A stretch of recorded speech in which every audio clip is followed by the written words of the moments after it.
संतोष देशमुख हत्ये प्रकरणानंतर काल झालेले व्हिडिओ व फोटो व्हायरल झाल्यानंतर मराठा समन्वयक नागणे पंढरपूरला विठ्ठला दर्शनाला आपण त्यांच्याकडे जाणून घेऊयात की काय भावना आहेत त्यांच्या। कसं आहे, रात्री टीव्ही मीडियाच्या माध्यमातून जे फोटो आहेत, जे व्हिडिओ आहेत ते बाहेर पडले असं आम्हाला निदर्शनास आलं, समोर बघितलं। परंतु ते फोटो पाहत असताना अतिशय मनाला वेदना झाल्या।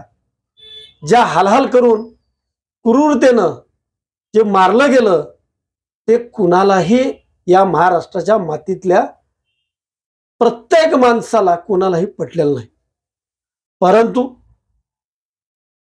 त्यानंतर आम्हाला रात्रभर झोप नाही, म्हणून आज पांडुरंग चरणी मी लीन होण्यासाठी आलो। पांडुरंगा, या सरकारला आणि सरकारमध्ये बसलेल्या या माणसारूपी असलेल्या या नराधावांना धडा शिकव आणि गोरगरीब जनतेला न्याय दे। एवढ्यासाठी मी या ठिकाणी आलो होतो। या प्रसंगी मला सांगायचंय, धनंजय मुंडेचा फक्त राजीनामा घेऊन चालणार नाही, तर 302 खाली सह आरोपी करून त्याची नार्को टेस्ट केली पाहिजे अशी मी जाहीर मागणी करतोय। त्याचं कारण असं आहे, ज्यावेळेस संतोष अण्णा देशमुखांना लाईव्ह मारत होते हे आरोपी सगळे मिळून, त्यावेळेस धनंजय मुंडेला सुद्धा व्हिडिओ कॉलवरती हे आरोपी सगळे दाखवत होते। हे माझा जाहीर आरोप आहे।